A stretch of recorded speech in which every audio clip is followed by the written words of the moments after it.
Hello everybody. Alright, let's talk about our squats for the remainder of April and May. Squats will be our daily exercise.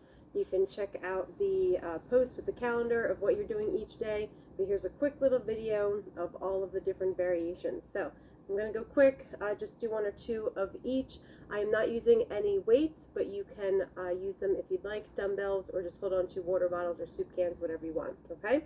So first one is a narrow squat, so that means your feet are much closer together than you normally would have them for a squat. If you're not using weights, you can do whatever you want with your arms. I'm just going to keep them down at my sides and squat down. When you do a narrow squat, you're not going to be able to get as low as you would with your regular squat. That's okay. Keep your knees behind your toes and keep your foot flat. Don't let your heels come up because your butt wants to get lower, okay? So there's a narrow squat. Then you have your regular squat. That means your feet are hip width apart. It's what feels good and natural. If you were to just stand up tall, this is your regular squat position. So again, I'm just going to squat here. You can hold dumbbells at your sides. You could switch it up and do like a goblet squat.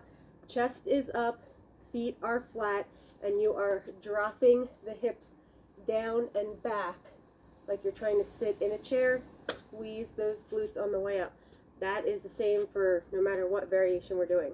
Next up is sumo. Sumo is just a wider squat. So my toes are still pointed forward, or maybe they're slightly out in that natural position, but we're going to a plie next, so you got to have somewhere to go. So your sumo is just a little bit wider than hip width. These ones you should be able to get nice and low, drop it like it's hot, chest up, heels down. Then you have your plie. So your feet are even wider. Your toes are pointed out, but still keep it natural, okay? Unless you're like dancing in the New York City Ballet and you have perfect turnout, you're going to hurt your knees, okay?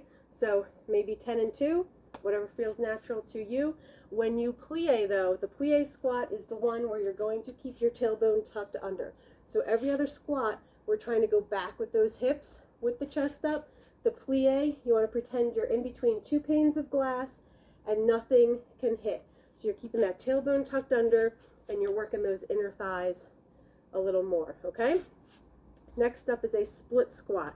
So it's not a lunge, it's a split squat. It just means that you have the majority of your weight on that front foot. When you come down, I always call this like the thinker. My knee is still behind my toe.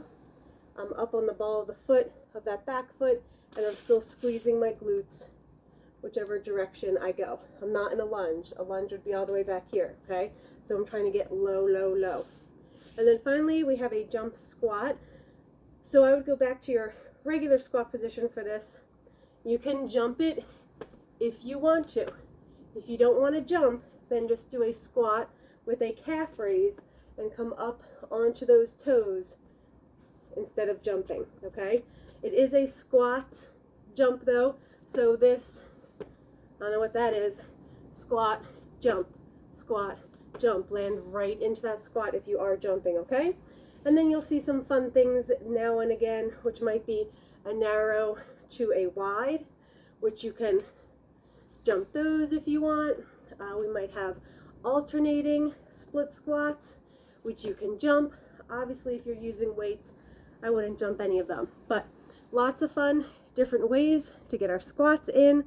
So again, check out that calendar. We are starting this Monday, the 18th. So get all that candy in because you're going to be dropping it like it's hot, All right, I'll see you soon.